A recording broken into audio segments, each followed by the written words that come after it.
Florestan Fernandes foi um dos maiores sociólogos brasileiros, com uma contribuição profunda para o estudo da sociedade, suas estruturas e suas desigualdades. Seu trabalho atravessou décadas de transformações políticas e sociais no Brasil, e sua influência persiste nos estudos das ciências sociais e na educação. Neste vídeo, realizado para a disciplina de Epistemologia das Ciências Sociais, vamos explorar a trajetória de Florestan, apresentar seus principais temas de estudo e algumas obras selecionadas, além de entender sua contribuição para a epistemologia das ciências sociais. Quem foi Florestan Fernandes? Florestan Fernandes nasceu em 22 de julho de 1920, na cidade de São Paulo. Filho de mãe sola, empregada doméstica, precisou deixar a escola com 6 anos para ajudar a família. Trabalhou como engraxate, auxiliar de barbeiro e garçom. Entre os 17 e 20 anos, concluiu o curso de madureza, a forma como chamavam EJA, e o supletivo naquela época, e entrou para a USP aos 20 anos no curso de Filosofia, Ciências e Letras. Em 1945, assumiu a cadeira de Roger Bastilde e foi professor dessa universidade até 1968, quando foi exilado e passou a lecionar nos Estados Unidos e no Canadá. No seu retorno ao Brasil, lecionou na PUC São Paulo. Marxista, provavelmente inspirado pela 11ª tese, Florestan Fernandes acreditava que a sociologia deveria ter um compromisso com a realidade social, atuando não apenas na análise, mas também na transformação das desigualdades. Ele foi fundamental para a formação do pensamento crítico no Brasil, sobre o Brasil e sua sociedade. Em 1963, publicou A Revolução Burguesa no Brasil, em que analisou as raízes do processo de modernização do país, um tema que se tornaria central em seus estudos. Seus principais temas de estudo e obras: a sua dissertação de mestrado, A Organização Social dos Tupinambá, e sua tese de doutorado, A Função Social da Guerra na Sociedade Tupinambá, são consideradas obras-primas de extrema importância para a sociologia e a antropologia. Segundo o consenso geral da antropologia, era impossível estudar a organização social dos Tupinambá, que é uma tribo extinta desde o século XVII, né? Nós temos apenas os relatos dos cronistas. Florestan Fernandes estudou aos 26, 27 anos, escreveu um livro monumental, que é um clássico da antropologia, A Organização Social dos Tupinambá. O Lévi-Strauss, por exemplo, o Lévi-Strauss ficou absolutamente fascinado quando ele viu aquele livro sobre um tema considerado impossível. Ele não era dogmático como sociólogo, né? Ele não tinha essa visão. Aliás, não era nem nessa época, ele nem fazia análise marxista. Ele fazia essa análise. Basicamente, os livros dele foram chamados funcionalistas. Ele tem um livro muito importante chamado Organização Social dos Tupinambá e um outro que se chama Função Social da Guerra, que é um livro imenso, com uma erudição inacreditável. O tema em que Florestan mais se destacou foi a análise da formação social brasileira. Ele se dedicou a entender como as estruturas de poder e desigualdade se consolidaram no Brasil, especialmente em relação à questão da escravidão e da herança colonial. Na obra A Integração do Negro na Sociedade de Classes, que foi a sua tese de livre docência, ele combate a ideia vigente na época, capitaneada por Gilberto Freire, de que havia uma democracia racial no Brasil e de que a escravidão no Brasil poderia ser considerada branda. Em seus estudos, Florestan comprova que a escravidão no Brasil não só tinha seus requintes de crueldade, como a democracia racial era uma falácia, analisando que a inserção do negro na sociedade capitalista se deu somente após a abolição da escravidão. A escravidão no Brasil foi a origem da exclusão dos negros na sociedade.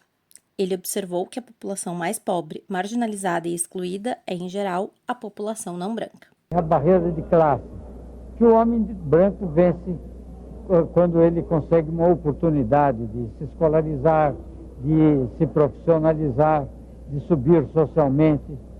Já o negro tem a barreira social e a barreira racial. Ele tem duas barreiras a enfrentar e a vencer. Por isso é que classe e raça estão tão interdependentes.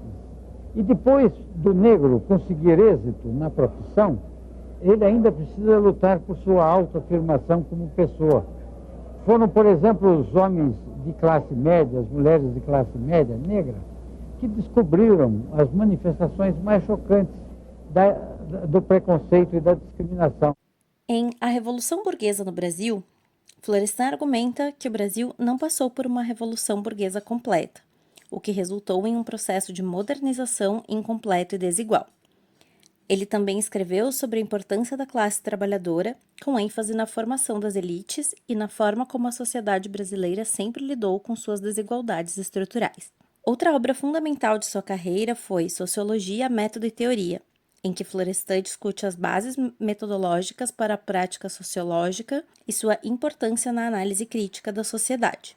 A partir dessa obra, se estabeleceu o pensamento da sociologia crítica no Brasil e é aqui que temos um ponto importante de suas contribuições epistemológicas. Florestan Fernandes propôs uma sociologia crítica alinhada com o pensamento marxista, que não apenas pretende compreender a sociedade, mas também contribuir com sua transformação.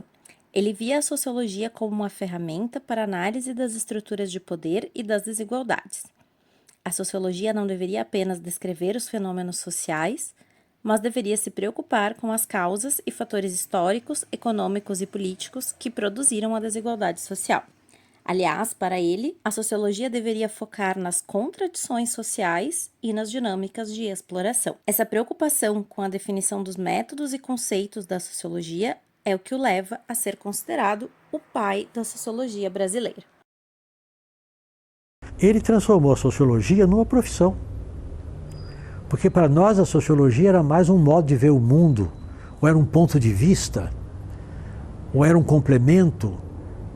Para ele não, para ele a sociologia é a profissão do sociólogo. Quando ele saiu, vamos dizer assim, ele deixou a faculdade muito diferente do que ele encontrou, em grande parte pela ação dele. Porque no setor dele, que é o setor das ciências sociais, das ciências humanas, ele transformou a sociologia em algo extremamente sério, extremamente produtivo. Com isso, ele foi um dos principais responsáveis por trazer à tona uma reflexão profunda sobre a maneira como as ciências sociais produzem conhecimento. Durante o processo de redemocratização do Brasil, Florestan integra o Partido dos Trabalhadores e é eleito para 2 mandatos como deputado federal. Entre suas principais contribuições nesse período, podemos destacar a sua participação como deputado constituinte. Florestan Fernandes faleceu em 10 de agosto de 1995. Em sua memória, foi criado o Dia do Cientista Social, comemorado na data de nascimento de Florestan, dia 20 de julho. Florestan Fernandes goza do título de patrono da sociologia brasileira e é um dos intelectuais brasileiros de maior influência no século XX. Sobre a trajetória de vida, de início precarizada até atingir o ápice da sua intelectualidade, Florestan relata que sua formação acadêmica nunca se sobrepôs ao que ele denominou de sua formação humana, desenvolvida através das suas relações pessoais por trabalhar durante a juventude. Sua produção sociológica, de caráter crítico, transcende o âmbito das universidades e segue de forma pujante em ciclos de debate, educação, militância e sociedade civil.